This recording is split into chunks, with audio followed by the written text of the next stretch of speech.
Thank you. Welcome to Joey's. I want to thank each and one. My first thing. I want to thank each and everybody for coming out tonight, and we're going to keep the laughs going. So sit back and enjoy the ride. I'm Gary Miller, and I'm Jewish. In fact, I'm the only Jewish cowboy in the Brighton area. That's right next to the home of the Ku Klux Klan. If they only knew. Only in America would a Jew want to grow up to be a redneck.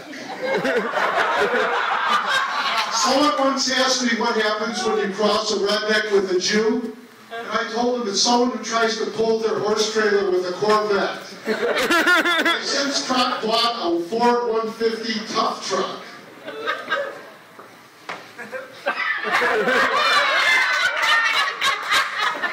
You think that just by wearing the cowboy hat and the boots and the belt that you can hook up with the good old boys out there?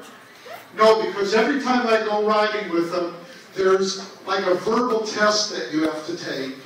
And one time I just brought up a simple subject like guns. And all of a sudden a barrage of questions came out. Is it a 22 long rifle, 22 Magnum, 380, 9mm, 38 Special, 357, 45 ACP, 45 Long Colt? Is it a revolver? Is it an automatic? Is it double action? Is it single action? Oh my God, what does a nice Jewish boy like me know from all this Michigas craziness?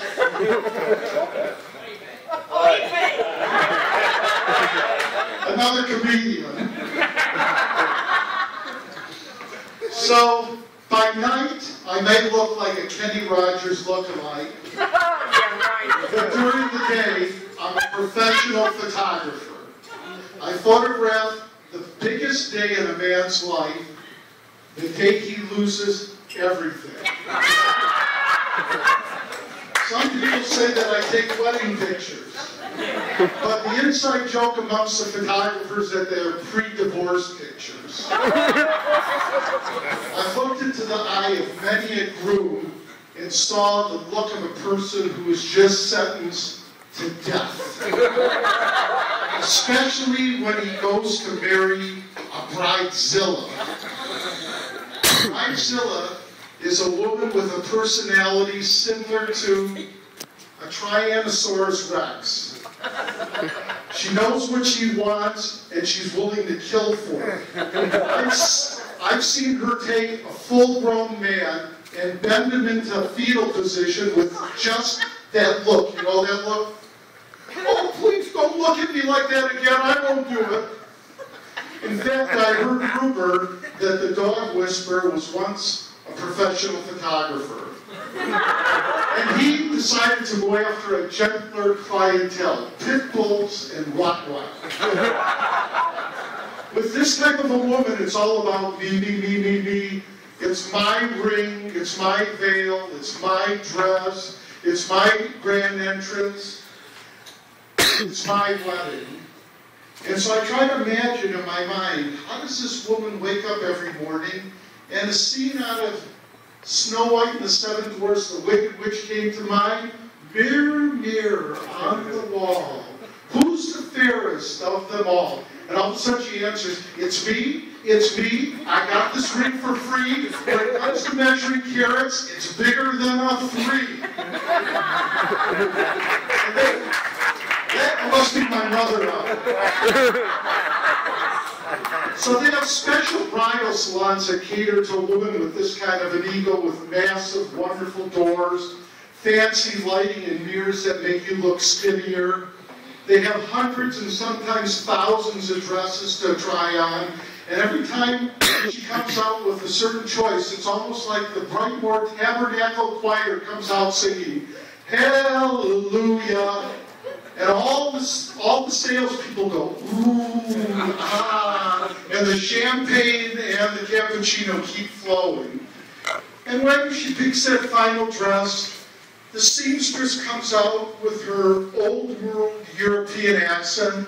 Mademoiselle, don't worry, when we finish with this dress, it will be like custom made.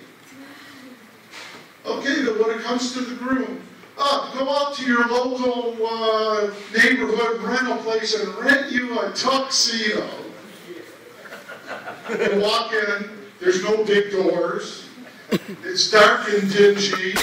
You got your choice of 4, 5, 6 black tuxedos that look alike. You take a deep breath and you smell that exotic perfume, mothballs, and cleaning fluid. One time I was at a tuxedo place, rental, and the tailor did come out with an old world European accent. In fact, I said, "Don't I remember you? Didn't you pour my cement on my side drive last summer?" "Oh, Mr. Miller, don't worry, I took the tailoring course. It'll fit you just like the driveway." So the day of the wedding comes, and the groom is given those special instructions how to go out the back door, through the alleyway, past the garbage cans, and sneak up on the stage, not to disturb the grand entrance of the bridesmaids and the bride. Stand there with his hands at his side, quietly like a big schmuck. I was at a wedding one time where the groom was so nervous that when the priest said, "Turn and face your wife and recite your vows," the guy thought that the priest said vows, and he went A-E-I-O-U, everything. Boy, it's hot up here. Oh, my wife sent me a present. Good luck on your opening night. So tonight I'd like to tell you a little bit about Gonna go to the store to buy that. golden years. The golden years are a time in a person's life where they have enough money and enough time to do everything in life that they never got a chance to do. And I'm telling you that this is the biggest lie perpetrated on the youth of America. Now is the time to do what you need to do to make that career change, to take up that hobby that you want, to do what you need to do with your life. Because society has a way of pushing you down that assembly line of life, like a horse with blinders, never able to look left and right. It starts off here in your mother's stomach. You're floating around, you're happy. All of a sudden, a pair of cold tweezers come out and pull you out. They cut your oxygen out and bam, smack you in the ass before you can take a breath.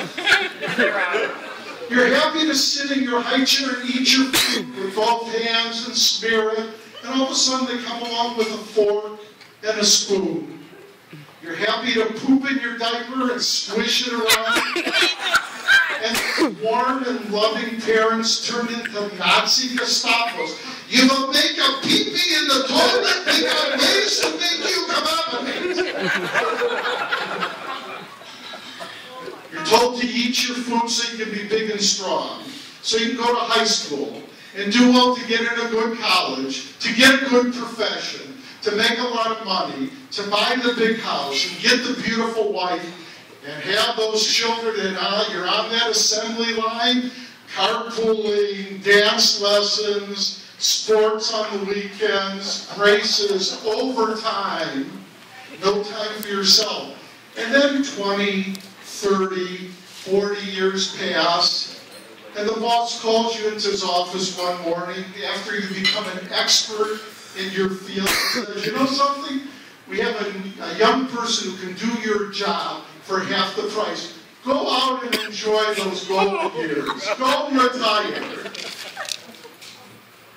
So, the next morning I woke up, and nothing seemed to work the same anymore. From my head, my memory started to go to my little head there that doesn't wake up in the morning to greet you anymore. Your back hurts, your knees hurt, your feet hurt. You can't eat this food because it's too salty, and you can't eat this food because it's too sweet, it'll affect your diabetes. So I did wake up very frustrated, scared, and nervous. I didn't know what to do, and then I heard the voice of my mother, who always had an answer when I didn't know what to do and felt flustered. Why don't you go get your head exam? So I let my fingers do the walking because I couldn't remember how to spell psychiatrist and go online. They said, come right in, we have room to take you now. I walked in, I said to the psychiatrist, I said, I'm feeling stupid and I'm feeling scared. Can you help me? He says, sure I can. What do I do? He says, write me a check for $150. I'll give you these smart pills and chase away your fears. So I talked for about an hour, and all of a sudden the guy looks at his watch, he's pushing me out the door, and he's telling me, do the thing you fear and you'll fear it no more. Do the thing you fear and you'll fear it no more. And he's pushing me, I said, wait, doctor. I paid you $150, you gave me a couple pills, I did all the talking, I think you ripped me off. He says, see, you're getting smarter and running. Well, being Jewish, I didn't want to waste $150. So I said, what's the scariest thing that I could do? That's coming up here and making a fool out of myself and trying to be funny.